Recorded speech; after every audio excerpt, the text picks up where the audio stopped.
Wave optics में एक topic आता है पोलराइजेशन, वो इस बार सिलेबस में नहीं है हमारे। और resolving power of telescope microscope ये भी सिलेबस में नहीं है। तो काफ़ी कुछ पोर्शन वेव ऑप्टिक्स का भी कट हो गया। अगर हम उसे कट कर दें तो अब हमारे पास 2-3 मेन टॉपिक इस चैप्टर के रह गए हैं, उसके बाद ये चैप्टर कंप्लीट होता है। अब टॉपिक जो हम कर रहे हैं वो है इंटरफेरेंस, और उसी के अंदर एक पार्ट है coherent and incoherent addition of light. तो स्टार्ट करते हैं।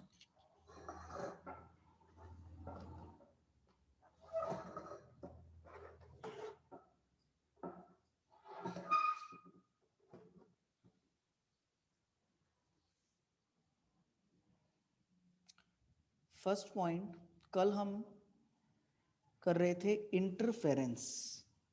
तो can anyone tell me what is interference? Please raise your hands, क्योंकि कल का टॉपिक से थोड़ा थोड़ा लिंक्ड रहेगा आज की क्लास। तो can you tell me what is interference? What we mean by interference? Please raise your hands, what we mean by interference?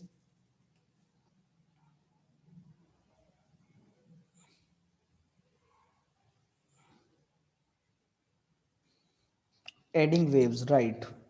So right answer by Satakshi. एक बच्चा ही पढ़ रहा है, रिस्पॉन्स कर रहा है। What about others? ठीक है, तो इंटरफेरेंस का मतलब है एडिशन ऑफ द वेव्स। और दो तरह के एडिशंस मैंने आपको समझाए थे थोड़े बहुत, अभी पूरे तो नहीं हुए। एक था कंस्ट्रक्टिव एडिशन, एक destructive addition. So what we mean by this? Constructive addition and destructive editions.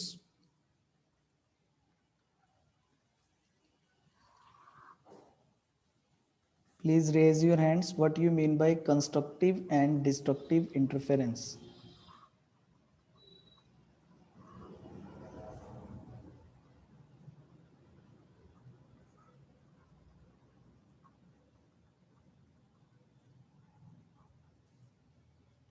Yes, Kashish.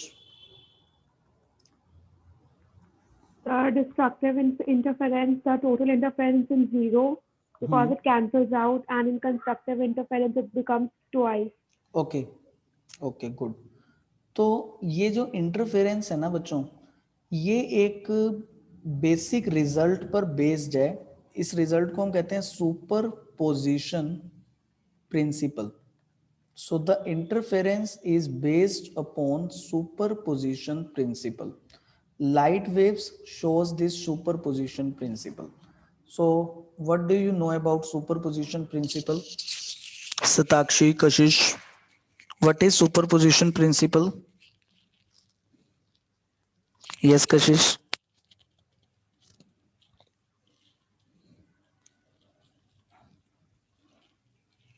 देखो सुपरपोजिशन प्रिंसिपल क्या है। मान लीजिए यहाँ एक ये पार्टिकल है, पी पार्टिकल। ठीक है, आप स्क्रीन पर देख रहे हैं एक पार्टिकल, मैं आपको शो कर रहा हूं पी पार्टिकल। अब इस पी पार्टिकल पर दो वेव्स आती हैं। ऐसे एक वेव पी पर पहुंचती है। तो सबसे पहले तो मुझे बताओ, जब भी कोई वेव किसी भी पार्टिकल पर पहुंचती है तो उस पार्टिकल पर क्या इफेक्ट डालती है वेव? क्या होगा उस पार्टिकल के मोशन में? अगर कोई वो वेव उस तक पहुंचेगी तो उसका मोशन कैसा होने लगेगा? Anyone knows? Yes Satakshi. Oscillatory motion. Oscillatory, very good, right. तो यानी जब ये वेव S1 से चलकर P पार्टिकल पर पहुंचती है, then P particle oscillatory motion show करेगा, it starts oscillating. So anyone knows the equation of oscillatory motion? 11th physics में हमने पढ़ा था ऑसिलेटरी मोशन की इक्वेशन होती है y1 y equals to a sin omega t या a cos ओमेगा टी। ये जो यहाँ पर स्मॉल a सिंबल हमने लिया है, इसका मतलब होता है एम्पलीट्यूड। एम्पलीट्यूड का मतलब होता है मैक्सिमम डिस्प्लेसमेंट, मैक्स डिस्प्लेसमेंट। और y1 सिंबल का मतलब है displacement at any any time small T. तो ये फर्स्ट वेव ने S1 वाली वेव ने P पॉइंट पर डिस्प्लेसमेंट किया, ऑसिलेट किया पी पॉइंट को, और ऐसे मान लीजिए कि एक वेव और किसी दूसरे सोर्स से पी पॉइंट पर आ रही है, तो ये वाली वेव भी पी पार्टिकल को ऑसिलेट करेगी, और due to this wave particle P में जो डिस्प्लेसमेंट आएगी उसको y2 कहेंगे, और सपोज वो इक्वल है a cos ओमेगा t के। इसको हम इक्वेशन नंबर 2 ले लेते हैं। आप देख रहे हो कि इन दोनों के अंदर, इन दोनों इक्वेशन 1 और 2 के अंदर मैंने a को सेम माना है, कांस्टेंट माना है। मैं मान रहा हूं कि दोनों same amplitude, same maximum displacement करते हैं दोनों सोर्स, और दोनों सोर्सेज में मैंने ओमेगा को भी कांस्टेंट माना है, सेम माना है। मैं लेकर चल रहा हूं दोनों का एंगुलर फ्रीक्वेंसी वेलोसिटी सेम है। वैसे ये ओमेगा फ्रीक्वेंसी से रिलेटेड होता है, आपने कई जगह देखा होगा ओमेगा का फॉर्मूला हम यूज करते हैं 2πf। ठीक है, तो ये f फ्रीक्वेंसी से रिलेटेड होता है। बच्चों जब a सेम हो, ओमेगा सेम हो, और phase do not changes abruptly, phase do not changes abruptly, तो उस कंडीशन में हम लाइट के सोर्सेज को कोहेरेंट सोर्सेज कहते हैं। जब ये तीन कंडीशंस होती हो तो हम उन्हें कोहेरेंट सोर्सेज कह सकते हैं। S1 S2 यहाँ कोहेरेंट सोर्सेज हैं। ध्यान दीजिए, सिर्फ कोहेरेंट सोर्सेज ही इंटरफेरेंस पैटर्न प्रोड्यूस करते हैं, इंटरफेयर करते हैं। अभी ये पहली दो कंडीशन तो आपको इजीली इक्वेशन से समझ आ रही है। तीसरी बात का क्या मतलब है, phase do not change abruptly. तो इस पॉइंट पर मैं अभी अगले पॉइंट्स में आऊंगा, आज की लेक्चर में मैं आपको क्लियर करूंगा कि इस थर्ड पॉइंट का क्या मतलब है। ठीक है, अभी हम देखते हैं कि पी पॉइंट पर नेट डिस्प्लेसमेंट कितना होगा। What is the net displacement at P point? Can you tell me, can anyone tell me what is the net displacement at point P? क्योंकि पी पॉइंट पे पार्टिकल ऑसिलेट करेगा, दो light के sources, दो waves उसे oscillate कर रही हैं, तो एक ने उसको y1 डिस्प्लेसमेंट दिया, एक ने उसे y2 डिस्प्लेसमेंट दिया। माय क्वेश्चन इज टोटल कितना डिस्प्लेसमेंट दिया? So Shweta saying it's y1 plus y2, right? Yes, correct, it's y1 plus y2। So total displacement is the sum of displacement 1 plus displacement 2, and this is called superposition principle. इसी principal का नाम superposition principle है बच्चों। तो waves यहाँ पे superposition principle को follow कर रही हैं, सुपरपोजिशन प्रिंसिपल के अकॉर्डिंग ऐड हो रही हैं। अगर मैं आपको बोलूं सुपरपोजिशन प्रिंसिपल की डेफिनेशन क्या होगी, तो हम क्या लिख सकते हैं सुपरपोजिशन प्रिंसिपल में? हम लिख सकते हैं at a particular point in medium, resultant displacement by a number of waves is vector sum of displacement produced by each wave. At a particular point in medium, resultant displacement, let me write, resultant displacement is vector sum of, is vector sum of displacement due to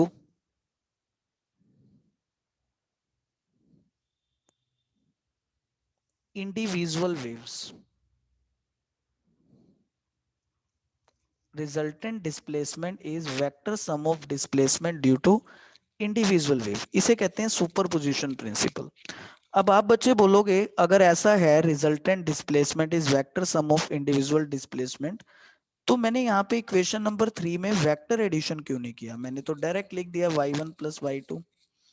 तो yes Shivangi, can you tell us? Satakshi, so हमने यहाँ पे resultant displacement में vector addition क्यों नहीं किया? Superposition में तो कह जा रहा है वेक्टर एडिशन करिए, रिजल्टेंट डिस्प्लेसमेंट निकालने के लिए दोनों डिस्प्लेसमेंट को वेक्टर ऐड करिए, लेकिन हम तो वेक्टर ऐड नहीं कर रहे हैं, हम तो यहाँ डायरेक्ट ऐड कर रहे हैं। Can you tell me reason? Anyone please try why? So okay, मैं बताता हूँ रीजन क्या है। रीजन है हम कोहेरेंट सोर्सेज मानकर चल रहे हैं। हम मानकर चल रहे हैं कि हमारे S1 और S2 जो सोर्सेज हैं ये दोनों कोहेरेंट सोर्सेज हैं लाइट के, ऐसा मान के जा रहे हैं। तो कोहेरेंट सोर्सेज होने से क्या होगा, परपेंडिकुलर नहीं, साक्षी हम लेकर चल रहे हैं कि ये दोनों सोर्सेज कोहेरेंट हैं। तो कोहेरेंट होने पे क्या होगा, कोहेरेंट होने पर इन दोनों का एम्पलीट्यूड सेम है, इन दोनों में ओमेगा सेम है, जिसके कारण जो ऑसिलेशन होगा पी पार्टिकल का वो सेम डायरेक्शन में होगा। दोनों एक ही डायरेक्शन में दोनों वेव्स उसे ऑसिलेट करने की कोशिश करेंगी एक सेम लाइन के along.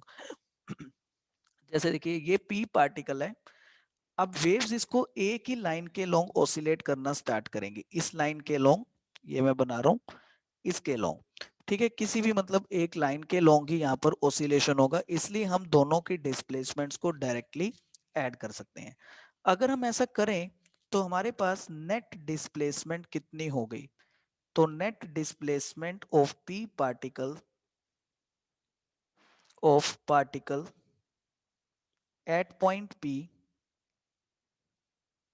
is y equals to y1 plus y2. y1 is a cos omega t plus y2 is a cos omega t. So this is equal to 2a cos omega t. ये net displacement हो गई, इसको ले लेते हैं equation number 4। Now try to analyse the equation number 4, उसको समझिए। Equation number 4 को जब हम 2 या 3 में से कंपेयर करते हैं, हम देखते हैं कि इक्वेशन नंबर 2 कह रही है कि अब आपका जो नेट एम्पलीट्यूड है ये 2a हो गया है। जो नेट एम्पलीट्यूड अब आएगा पार्टिकल का, दोनों वेव्स जब उस तक पहुंचेंगी ऐड होंगी, तो अभी ये नेट एम्पलीट्यूड 2a हो गया। So net amplitude is equal to 2a means twice due to single source. अगर सिर्फ एक वेव पी पॉइंट पर पहुंचती और पार्टिकल पी को ऑसिलेट करती, तो पार्टिकल पी में जो एम्पलीट्यूड आता, मैक्सिमम डिस्प्लेसमेंट आती, वो ए के बराबर आती, ए। लेकिन जब यहाँ दो वेव्स पहुंची तो नेट एम्पलीट्यूड 2a हो गया, ठीक है। अभी अगर नेट एम्पलीट्यूड 2 हो गया, सो what is net intensity. Now what is the net intensity, ध्यान दें वेव्स की जो इंटेंसिटी होती है ये डायरेक्टली प्रोपोर्शनल होती है स्क्वायर ऑफ एम्पलीट्यूड के, ठीक है, ये फॉर्मूला नोट भी कर लेना। वेव्स में जो इंटेंसिटी होती है वो स्क्वायर ऑफ एम्पलीट्यूड के डायरेक्टली प्रोपोर्शनल होती है। हमने डुअल नेचर वाला चैप्टर भी किया है, डुअल नेचर वाले चैप्टर में आ रहा था कि इंटेंसिटी नंबर ऑफ फोटॉन्स पे डिपेंडेंट होती है, बट वहां पे हम लाइट को पार्टिकल नेचर मानते हैं। अगर हम लाइट को वेव नेचर कंसीडर करें तो उसकी इंटेंसिटी स्क्वायर ऑफ एम्पलीट्यूड के डायरेक्टली प्रोपोर्शनल होती है। तो it means now what is the resultant intensity, resultant intensity when two sources when two sources when waves of two sources when waves from two sources reaches point P। तो बताओ what is resultant intensity.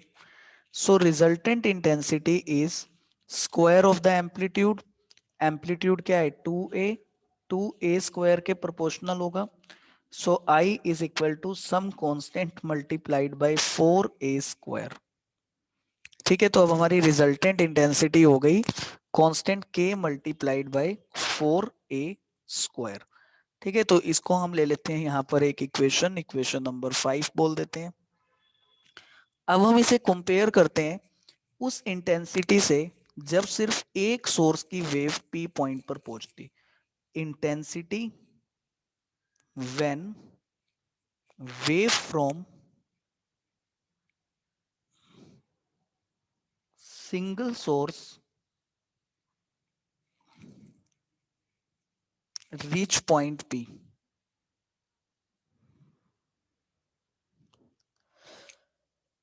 Now intensity is proportional to a square, क्योंकि जब एक single source होगा बच्चों हमारे पास, तो उस केस में हम इंटेंसिटी को आई नोट भी कह देते हैं।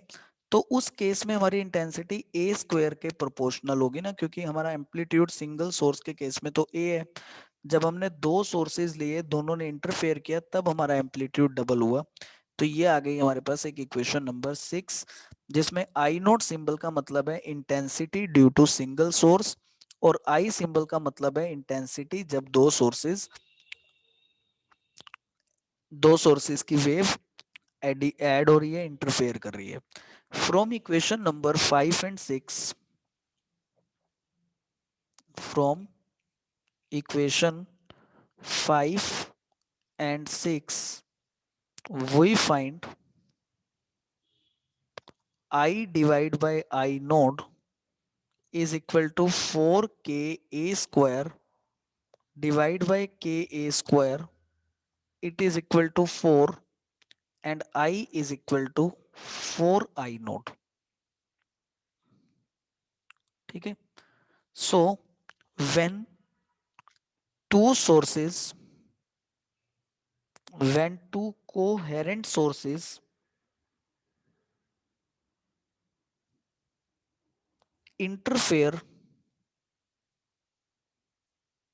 constructively,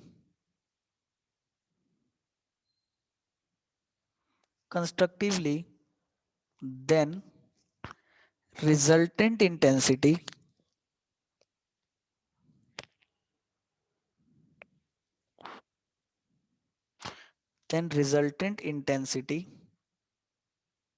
increases 4 times then intensity due to ओए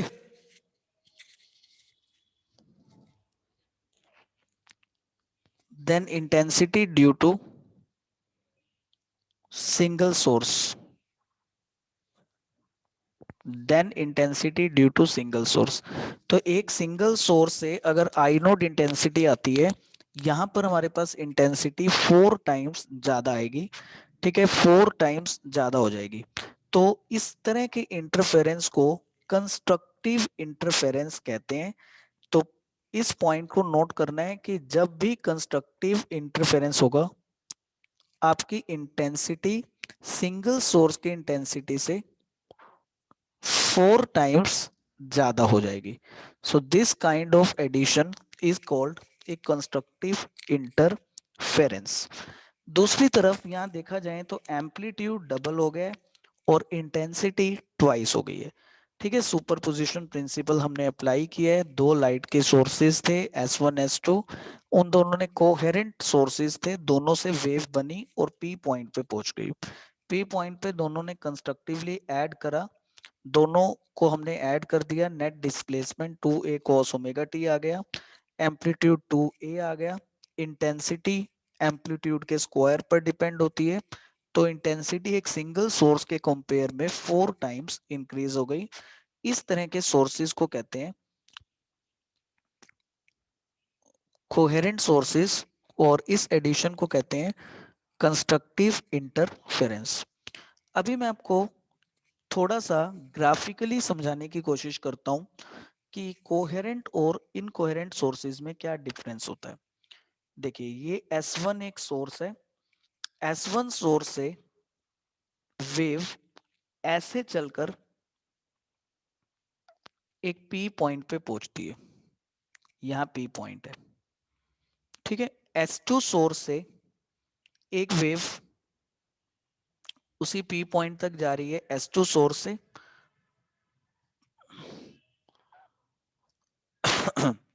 तो S2 सोर्स से एक वेव P पॉइंट तक जा रही है, ये हम S2 सोर्स को रिप्रेजेंट करते हैं। क्या आप लोग मुझे बता सकते हैं कि P पॉइंट पर अब इस डायग्राम के अकॉर्डिंग कंस्ट्रक्टिव इंटरफेयर होगा या destructive? Please raise your hands, look into the diagram, tell me P point पर कंस्ट्रक्टिव इंटरफेरेंस होने वाला है या डिस्ट्रक्टिव इस डायग्राम के according? Yes Kashish? So constructive. Constructive. क्या रीजन है, क्यों होगा So constructive? because plus plus में ऐड हो रहा है, कोई कैंसिल नहीं हो हाँ, पाएगा. देखो पी पॉइंट पर जो रेड वाली वेव हमने दिखाई है उसकी भी पॉजिटिव साइकिल स्टार्ट होगी, और नीचे जो ब्लू वाली वेव है उसकी भी पॉजिटिव साइकिल ही स्टार्ट होगी। दोनों की पॉजिटिव साइकिल एक दूसरे में मर्ज हो जाएगी, ऐड हो जाएगी। इस तरह का इंटरफेरेंस कंस्ट्रक्टिव इंटरफेरेंस है। इसका प्रैक्टिकली मतलब ये है कि पी पॉइंट पे जो पार्टिकल है, दोनों वेव्स उसे सेम डायरेक्शन में ओसिलेट करना स्टार्ट करेंगी। प्रैक्टिकली ये मतलब है कि अगर एक वेव उसे अपवर्ड ओसिलेट कर रही है, दूसरी भी उसी डायरेक्शन में ओसिलेट करेगी, इसलिए एम्पलीट्यूड भी पहले से डबल हो जाएगा, और इसे कहते हैं हम कंस्ट्रक्टिव इंटरफेरेंस। अब हम एक दूसरा डायग्राम देखते हैं। यहाँ हमारे पास है S1 सोर्स और एक P पॉइंट जिस पर ये वेव पहुंचती है, और ये है P पॉइंट, और फिर एक हमारे पास है ये S2 सोर्स, और एक और वेव S2 सोर्स से P पॉइंट पर आ रही है। तो ये वेव ब्लू कलर से हम शो कर रहे हैं। अब बताइए P पॉइंट पे जब ये दोनों वेव्स पहुंचेंगी तो P पॉइंट पर कंस्ट्रक्टिव इंटरफेरेंस होगा या डिस्ट्रक्टिव?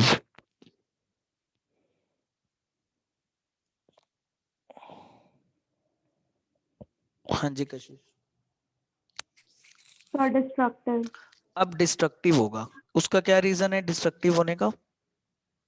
अब डिस्ट्रक्टिव इसलिए होगा क्योंकि रेड वाली जो आप वेव देख रहे हो उसकी पॉजिटिव साइकिल स्टार्ट होगी, तो ब्लू वाली जो आप वेव देख रहे हो उसकी नेगेटिव साइकिल स्टार्ट होगी, और एक की पॉजिटिव साइकिल नेगेटिव में ऐड होगी तो एक दूसरे को कैंसिल कर देगी। प्रैक्टिकली इसका मतलब ये है कि पी पार्टिकल को अगर एक वेव अपवर्ड ओसिलेट करेगी, दूसरी वेव उसी समय डाउनवर्ड ओसिलेट करेगी। ठीक है, फिर ऐसे ही एक अपवर्ड ओसिलेट करेगी तो एक डाउनवर्ड ओसिलेट करेगी। तो जो नेट एम्पलीट्यूड है वो मतलब इस पी पॉइंट का नेट ओसिलेशन खत्म हो जाएगा। तो यहाँ पर पहला एग्जांपल कंस्ट्रक्टिव इंटरफेरेंस के डायग्राम है। So let me right constructive interference, और ये दूसरा केस है यहाँ पर डिस्ट्रक्टिव इंटरफेरेंस। अब मैं आपको एक तीसरा डायग्राम शो करता हूं, और ये डायग्राम आपको कोहेरेंट और इनकोहेरेंट को समझने में सबसे हेल्पफुल डायग्राम है। तो अभी देखिए तीसरा डायग्राम। तीसरे केस में मैं आपको एक लाइट का सोर्स दिखा रहा हूं, ये देखिए ऐसा सोर्स है,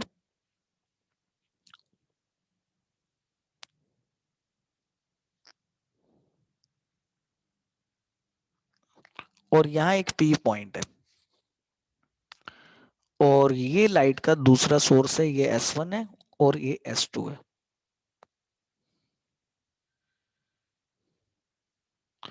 ठीक है, अब बच्चों बताइए S1 और S2 जब इस P पॉइंट पे पहुंच रहे हैं, कंस्ट्रक्टिव इंटरफेरेंस होगा या destructive? Raise your hands. In this diagram, third diagram is now constructive interference or destructive?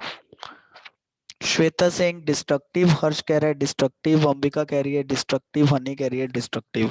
तो सब बच्चे बिल्कुल श्योर हैं कि यहाँ डिस्ट्रक्टिव होगा। व्हाट अबाउट अदर्स, किसी को लग रहा है कंस्ट्रक्टिव भी हो सकता है?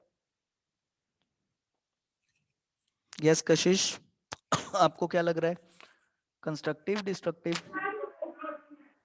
So destructive. डिस्ट्रक्टिव होगा, ओके। तो यहाँ पर बच्चों हम आंसर देंगे, हम श्योर ही नहीं है कि ये कंस्ट्रक्टिव इंटरफेरेंस होगा या डिस्ट्रक्टिव। उसका रीजन है, देखो यहाँ पर जिस पे मैंने रेड डॉट लगाई है, इस पॉइंट पर वेव ने अचानक अपने फेज को बदल लिया है। इसको कहते हैं एब्रप्ट फेज चेंज। अचानक से फेज बदल लिया है। देख, फेज बदलने से क्या मतलब, आप देख रहे हो, अगर आप पैटर्न को देखोगे तो इस डॉट वाले रेड वाली डॉट पर हमारी नेगेटिव साइकिल स्टार्ट होनी चाहिए थी। स्टार्ट कौन सी हो गई, पॉजिटिव। फिर देखिए इससे अगले पॉइंट पर यहाँ पे ग्रीन डॉट लगा रहा हूं मैं, यहाँ पर इस पॉइंट पर भी एब्रप्ट फेज चेंज हो गया। स्टार्ट होनी चाहिए थी नेगेटिव साइकिल, पॉजिटिव स्टार्ट हो गई। फिर देखिए इस पॉइंट पर जहां मैं पिंक डॉट लगा रहा हूं, यहाँ पे भी एक एब्रप्ट फेज चेंज हो रहा है। स्टार्ट होनी चाहिए थी पॉजिटिव साइकिल, स्टार्ट हो गई नेगेटिव। यानी ये एक ऐसा सोर्स है S1 जिसका फेज अचानक से बदलता रहता है, एब्रप्ट फेज चेंज होता रहता है। अब P पॉइंट पर क्या पता है इसकी पॉजिटिव साइकिल स्टार्ट हो जाए और नीचे जो S2 सोर्स आ रहा है उसकी भी पॉजिटिव साइकिल आ रही हो, तो ये दोनों कंस्ट्रक्ट इंटरफेरेंस की तरफ बढ़ जाएंगे। और अगर यहाँ पे P पर नेगेटिव ही साइकिल स्टार्ट हुई और नीचे वाले सोर्स की पॉजिटिव, तो डिस्ट्रक्ट इंटरफेरेंस हो जाएगा। तो इट मीन्स हम क्या बोलेंगे, हम इस सोर्स के बारे में श्योर नहीं है ये कंस्ट्रक्ट इंटरफेयर करेगा या डिस्ट्रक्ट। क्यों? क्योंकि ये एक ऐसा सोर्स है जो कभी भी अपने फेज को अचानक से बदल लेता है, इसलिए ये एक एब्रप्ट फेज चेंज करने वाला लाइट का सोर्स है। इस कारण इसके इंटरफेरेंस पैटर्न के बारे में हम श्योर नहीं है। ऐसे लाइट के सोर्सेज जिनका फेस चेंज एब्रप्टली हो जाता है, अपने आप कभी भी हो जाता है, और इवन वैसे प्रैक्टिकली तो 1 सेकेंड में लाखों बार चेंज हो जाता है, लाखों करोड़ों बार। तो जब ये फेज ऐसा एब्रप्टली चेंज होगा बच्चों, ऐसे लाइट के सोर्सेज को हम कहते हैं incoherent source of light.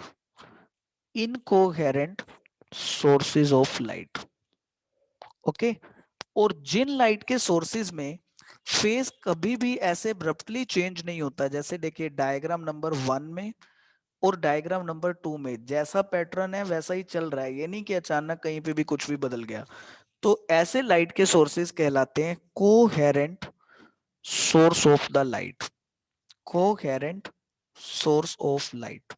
So क्या अब आपको इस डायग्राम से टेक्निकली समझ आ रहा है क्या डिफरेंस रहता है कोहेरेंट में और इनकोहेरेंट में? Any doubt? ओके। तो ये डायग्राम काफी हेल्पफुल है इस बात को समझने में, तो आई थिंक सबको जरूर समझ आया होगा। तो अगर आपके पास डेफिनेशन आ जाती है लाइट के इनकोहेरेंट सोर्सेज क्या हैं, डिफाइन करिए, तो आप लिखेंगे वो सभी लाइट के सोर्सेज जिनका फेज कभी भी अचानक एब्रप्टली बदल जाता है कहलाते हैं इनकोहेरेंट सोर्सेज, और जिनका अचानक से नहीं बदलता है, फिक्स रहता है, कहलाते हैं कोहेरेंट सोर्सेज। अब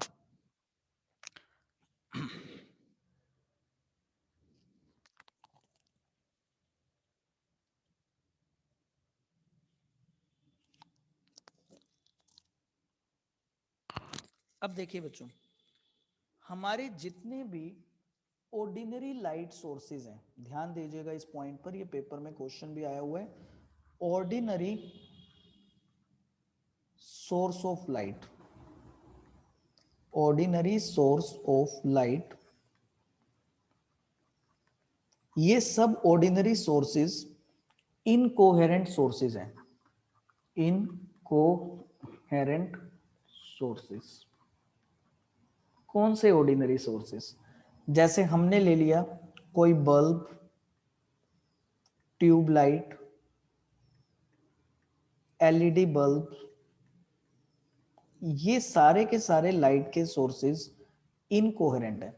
इनमें अचानक से कभी भी फेज चेंज होते रहते हैं, हमें नेक्ड आई से ऐसा कुछ पता नहीं लगता है, बट प्रैक्टिकली इस वेव के अंदर कभी भी फेज चेंजेस होते रहते हैं। तो पेपर में क्वेश्चन आता है incoherent sources, ordinary source of light, ordinary source of light do not show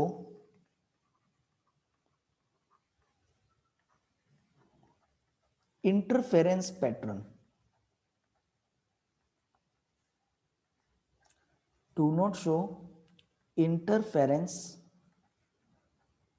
pattern। Light के ऑर्डिनरी सोर्सेज कभी भी इंटरफेरेंस पैटर्न नहीं कर पाते हैं। क्यों नहीं कर पाते हैं, क्या कारण रहता है? तो आंसर है कि वो सोर्सेज इनकोहेरेंट सोर्सेज होते हैं, और कभी भी इनकोहेरेंट सोर्सेज से इंटरफेरेंस नहीं होता। तो अब आप बच्चे कहोगे कि ये कैसे हम मान लें कि इनकोहेरेंट से नहीं होता? तो एक तो मैंने अभी इसको डायग्राम में एक्सप्लेन किया क्यों नहीं होता। अब मैं इसको आपको मैथमेटिकली एक्सप्लेन करने जा रहा हूँ डेरिवेशन की हेल्प से, कि इनकोहेरेंट सोर्सेज से कभी भी इंटरफेरेंस पैटर्न नहीं बनता है। ठीक है, तो उसका हम एक प्रूफ कर रहे हैं, क्वेश्चन भी ये पेपर में आता है, prove that two ordinary sources of light never produce interference pattern। तो चलिए let we have two coherent incoherent source of light. अब जो लाइट का पहला सोर्स होगा वो पी पार्टिकल को कितना डिस्प्लेस करेगा, उस डिस्प्लेसमेंट को हम लिख देते हैं a cos omega T displace करेगा। वेर हमने यहाँ पर ए को ले लिया एम्पलीट्यूड। लाइट का जो सेकंड सोर्स है वो पी पॉइंट को कितना डिस्प्लेस करेगा। देखिए यहाँ पी पॉइंट है और इसके ऊपर दो सोर्सेज लाइट के पहुंच रहे हैं। तो बच्चों पहले सोर्स ने लाइट को कितना डिस्प्लेस किया उसकी इक्वेशन लिख ली हमने, दूसरे ने कितना किया उसकी इक्वेशन लिख रहे हैं, उसको लिख देते हैं a cos omega T plus five. ठीक है, तो यहाँ पे मैंने फाई एंगल ऐड किया, पिछली डेरिवेशन में मैंने फाई ऐड नहीं किया था, ध्यान दीजिए। पीछे अभी मैंने एक डेरिवेशन ऐसी और करी थी, वहां फाई एंगल नहीं ऐड किया था। So what is phi here? Phi is called phase difference between two sources. Phase difference between two sources. ध्यान दीजिए बच्चों, ये जो एंगल होता है इक्वेशन में ए कोस ओमेगा टी, इस इक्वेशन में ये ओमेगा टी एंगल को रिप्रेजेंट करता है। इसी ओमेगा टी को हम एंगल को रिप्रेजेंट करता है, इसी ओमेगा टी को बच्चों हम फेज कह सकते हैं। तो अभी मैंने वर्ड बोला है फेज डिफरेंस। आप देख रहे हो ना सेकंड इक्वेशन में, फर्स्ट इक्वेशन में ये जो एंगल का डिफरेंस है ये किसके इक्वल है? फाई के इक्वल है। एक में खाली ओमेगा टी आ रहा है, एक में ओमेगा टी प्लस फाई आ रहा है। अभी हमने जब ऊपर डेरिवेशन करी तो देखो तब हमने दोनों में ही इस एंगल को ओमेगा टी लिया था। यहाँ ध्यान दो, ये दोनों इक्वेशन ए कोस ओमेगा टी, ए कोस ओमेगा टी, यानी हमने इन दोनों इक्वेशन में क्या कंसीडर किया? No phase difference. एंगल दोनों में ही ओमेगा टी है तो एंगल का कोई डिफरेंस नहीं है, एंगल के इसी डिफरेंस को फेज डिफरेंस कहते हैं। तो यहाँ पर हमने लिख दिया है कोई फेज डिफरेंस नहीं था। तब हमारे पास कितनी इंटेंसिटी बनी? 4 टाइम्स बनी। ठीक है, अब हम मानकर चल रहे हैं हमारा फेज डिफरेंस है फाई। तो अब देखते हैं हमारी नेट डिस्प्लेसमेंट कितनी होगी। तो नेट डिस्प्लेसमेंट के लिए लगाएंगे superposition principle. So according to superposition principle, y is equal to y1 plus y2। y is equal to a common cos omega t plus phi plus cos omega t। ठीक है, y is equal to a cos omega t plus 5 plus omega t। a तो common ले लिया, अंदर ये रह गया। अब यहाँ पे हम ट्रिग्नो यूज कर सकते हैं। ट्रिग्नो में आता है cos a plus cos b। क्या होता है इसका formula? cos a plus cos b। आता है किसी को ये formula? cos a plus cos b it is equal to cos a minus b by 2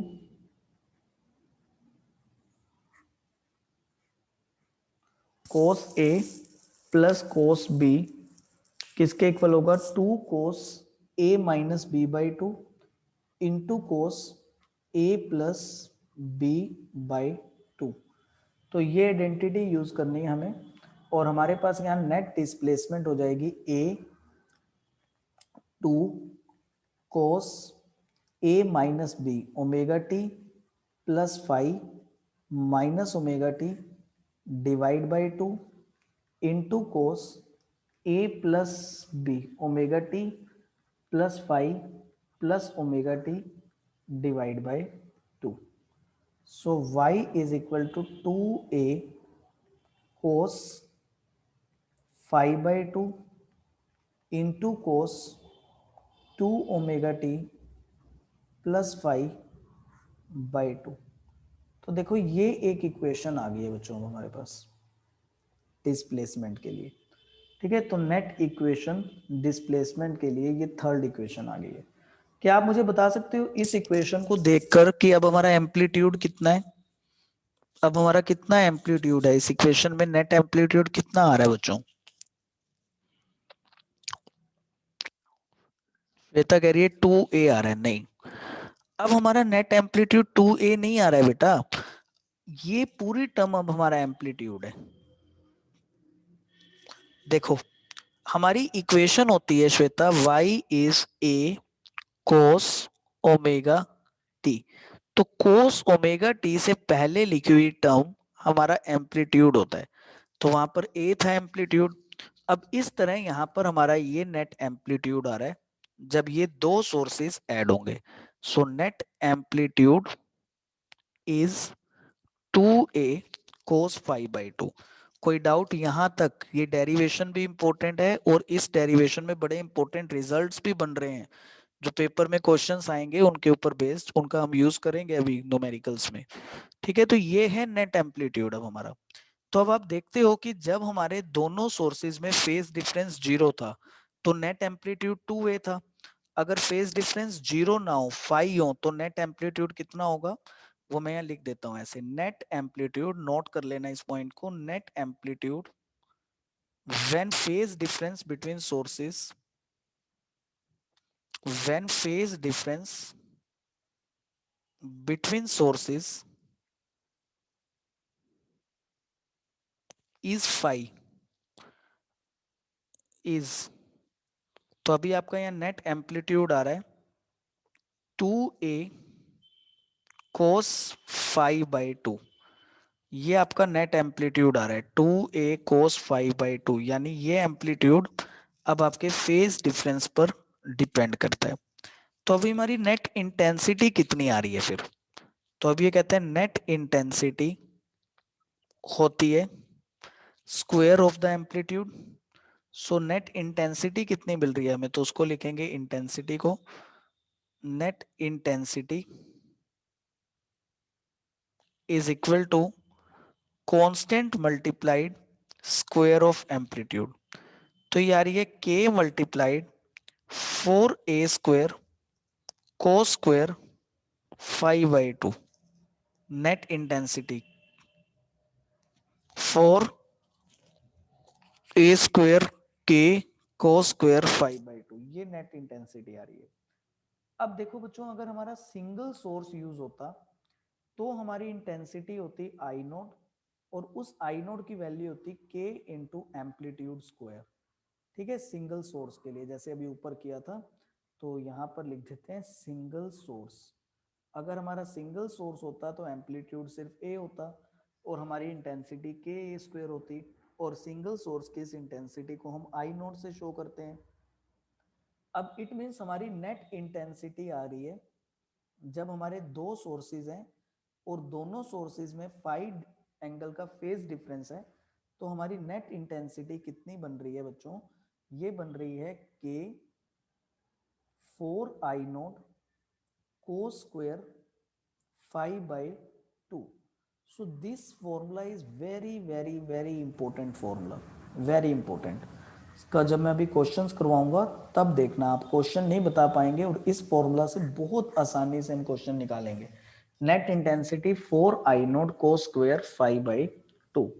तो मैं फिर से आपसे क्वेश्चन पूछता हूं, what do you mean by coherent and incoherent sources?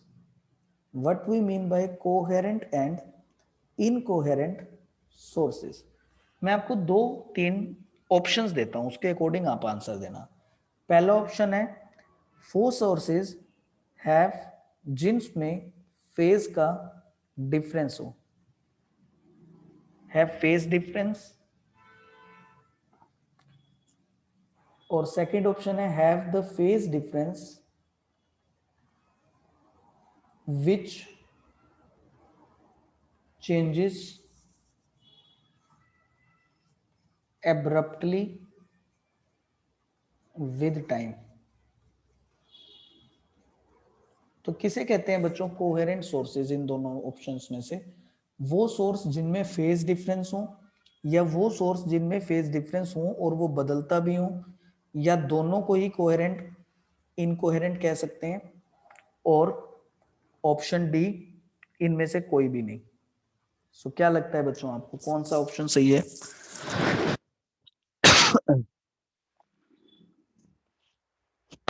Incoherent इनमें से कौन सा है हर्ष, ये पूछा जा रहा है। इनकोहेरेंट की क्या कंडीशन है? फेज डिफरेंस 0 हो, फेज डिफरेंस हो, या फेज डिफरेंस बदलता रहे तब हमारा होगा। Yes Kashish. So B is incoherent and A is coherent. Yes. देखो किन्हीं दो सोर्सेज में अगर फेज का डिफरेंस है, ठीक है, तो अगर किन्हीं दो सोर्सेज में फेज का डिफरेंस है बट वो फेज डिफरेंस टाइम के रिस्पेक्ट में कांस्टेंट है, चेंज नहीं हो रहा है, जितना डिफरेंस है उतना ही है, बस स्टार्टिंग से जितना था उतना ही है। जैसे मैं डायग्राम से दिखाता हूँ, अभी देखो लाइट का ये सोर्स ऐसे स्टार्ट हो रहा है और एक सोर्स ऐसे स्टार्ट हो रहा है, क्या डिफरेंस है दोनों में? एक मैक्सिमम से स्टार्ट हो रहा है, एक जीरो से स्टार्ट हो रहा है, तो इन दोनों में 90 डिग्री का डिफरेंस है स्टार्टिंग से, बट ये डिफरेंस कांस्टेंट रहेगा, 90 है 90 रहेगा, ये चेंज नहीं हो रहा है बस, ठीक है 90 था 90 रहेगा। तो फेज डिफरेंस अगर हो तो अगर और वो डिफरेंस चेंज ना हो रहा हो तो उसे कोहेरेंट सोर्स कहते हैं। और सेकंड ऑप्शन जब फेज डिफरेंस हो और वो एब्रप्टली कुछ भी कभी भी बदलता रहे, जब उसका दिल करे तब बदल जाए, फेज डिफरेंस, तो ऐसे सोर्सेज को, लाइट के सोर्सेज को इनकोहेरेंट कहते हैं। अब आप लोग कहेंगे कि ये सब क्या, अभी कुछ डेरिवेशन कर रहे थे अब कुछ कोहेरेंट इनकोहेरेंट लिंक कर रहे हैं, क्या मतलब है इस बात का? तो देखिए इक्वेशन नंबर 6 में ये फाई एंगल फेज डिफरेंस को रिप्रेजेंट करता है। अगर हमारे लाइट का सोर्स इनकोहेरेंट है तो इसका मतलब इस फाई की वैल्यू फिक्स नहीं है, ये कभी भी कुछ भी हो सकती है, कभी भी रैंडमली बदल सकती है ना, ऐसा होगा। तो इसी पॉइंट को मैं लेके चल रहा हूं, मैं यहां लिख देता हूं कि अगर मेरे पास इनकोहेरेंट सोर्सेज हैं, for incoherent sources the value of phi varies abruptly, इस फाई की वैल्यू कभी भी कुछ भी बदल जाती है, जब इसका दिल करेगा ये वैल्यू कुछ और हो जाएगी, जब इसका दिल करेगा चेंज हो जाएगी, ठीक है। ऐसे लाइट के सोर्सेज को इनकोहेरेंट लाइट के सोर्सेज कहते हैं।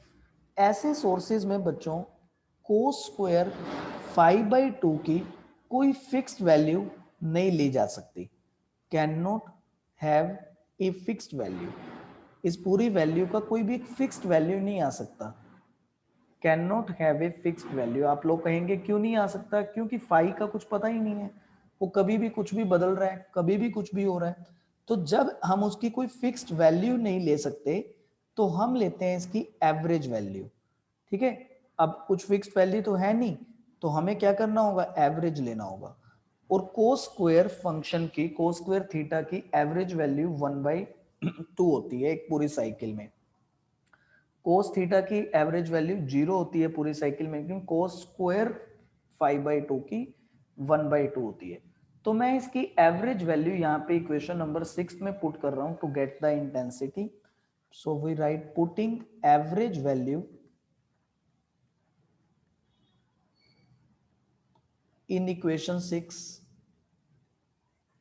to get intensity,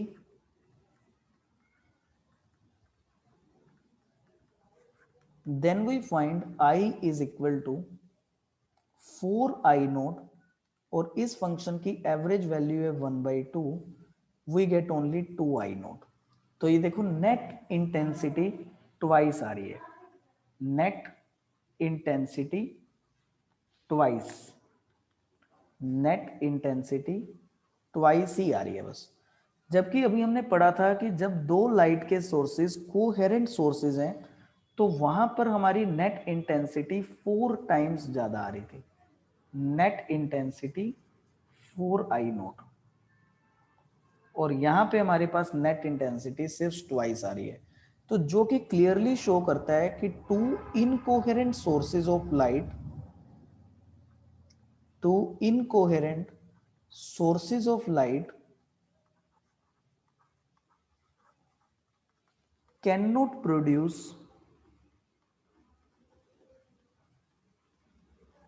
interference pattern. क्यों नहीं प्रोड्यूस कर सकते? क्योंकि इंटरफेरेंस पैटर्न प्रोड्यूस होने के लिए नेट इंटेंसिटी 4 टाइम्स बढ़नी चाहिए थी, जबकि यहाँ पर इनकोहेरेंट होने पे सिर्फ ट्वाइस ही इंक्रीज हुई है।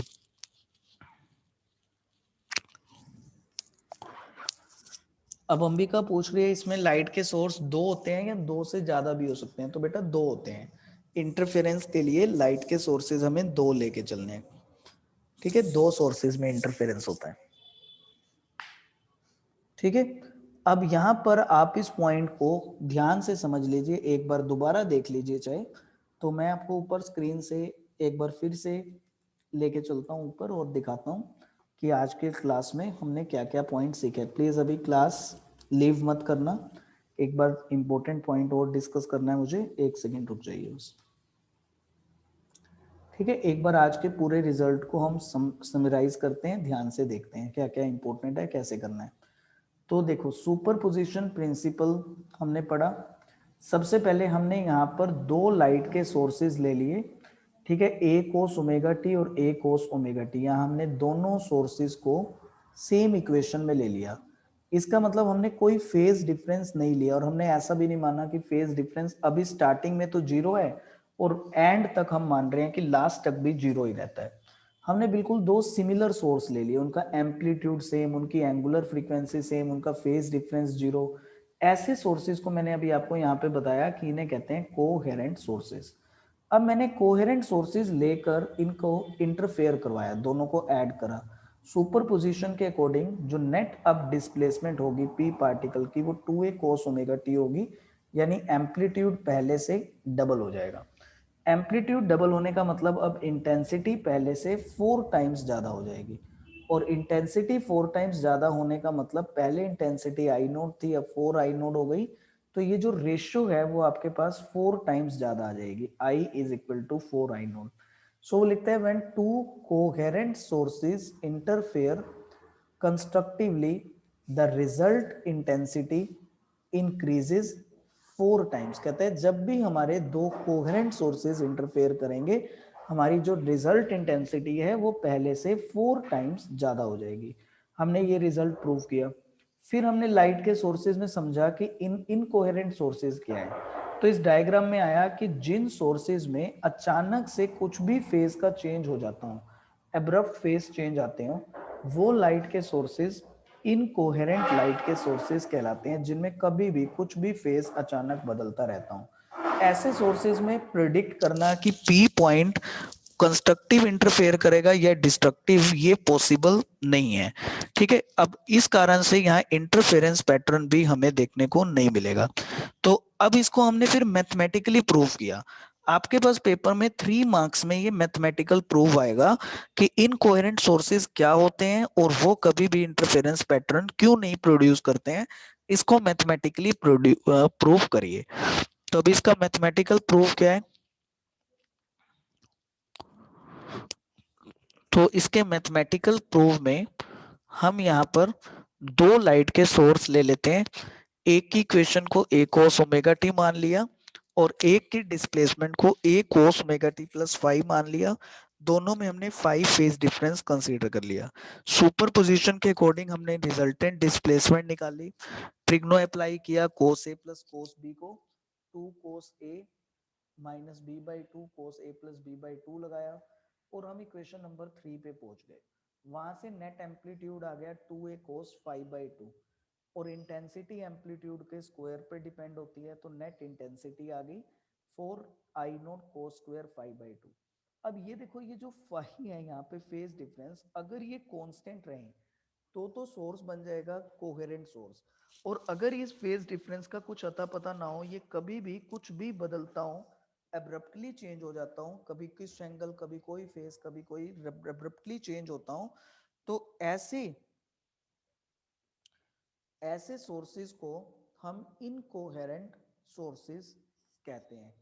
और अगर ये इनकोहेरेंट होगा तो फाई की कोई एक फिक्स वैल्यू तो है नहीं हमारे पास, ऐसे केसेस में हमें इनका एवरेज वैल्यू लेना होगा, और कोस स्क्वायर 5/2 का एवरेज वैल्यू हमारे पास आता है 1/2, तो हमें ये एवरेज वैल्यू 1/2 पुट करना होगा।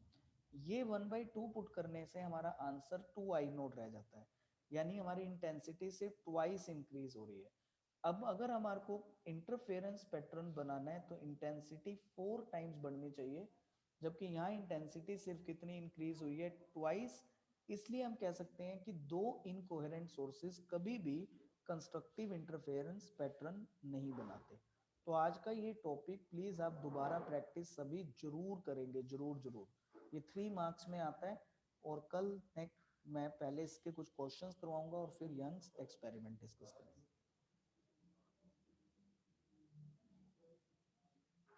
ओके निधि, तो कल वाले का अगर किसी ने स्क्रीनशॉट लेना है तो एक बार मैं स्क्रीन दिखा देता हूँ, स्क्रीनशॉट ले लो।